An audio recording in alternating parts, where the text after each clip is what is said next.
Trump's election rigging czar just horrified his entire town with disgusting parade float.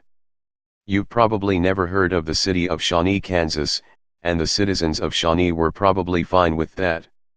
If the residents of this suburban municipality on the outskirts of the Kansas City ever did entertain dreams of drawing national attention to itself, they probably hoped it was for a reason other than the one Kris Kobach forced upon them this weekend. You remember Kris Kobach of Kansas, the Republican Secretary of State of this deep red middle American bastion? The Harvard, Oxford, and Yale-educated lawyer made a name for himself attacking immigration laws and pushing legislation in multiple states that was designed to suppress the minority vote. He made national headlines when President Donald Trump tapped him to lead a blue-ribbon commission to uncover the phantom 6 million or so votes he insisted were cast illegally for Hillary Clinton in the 2016 presidential election. After multiple lawsuits against Kobach for secrecy, corruption, and abuse of power, and after failing to convince even Republican states to surrender all of their sensitive voter data to Washington, D.C. for what amounted to a fishing expedition, the commission was forced to disband. That humiliating defeat on the national stage pushed Kobach back into state politics.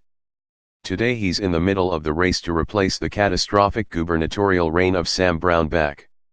His campaign brought him to Shawnee on Saturday, where the town held its annual Old Settlers Day celebration.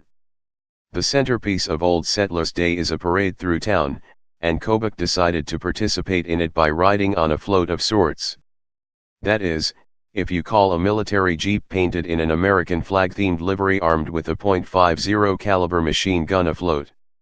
The display was so shocking that the city of Shawnee had to issue a written apology on social media. "We want to apologize for the concern and frustration involved with Mr. Kobach's parade entry," the statement opens. "In no way does this or any parade entry or float directly reflect the views and values of the city, the Old Shawnee Days Board or the Old Shawnee Days Society." Again, the statement reiterates, "We apologize and understand the concern this caused." Kobach is in a tight primary race with current Governor Jeff Collier, who took over when Brownback resigned earlier this year and left the state in shambles. His cheap campaign stunt, and the humiliating blowback, certainly won't help his chances in the Republican primary.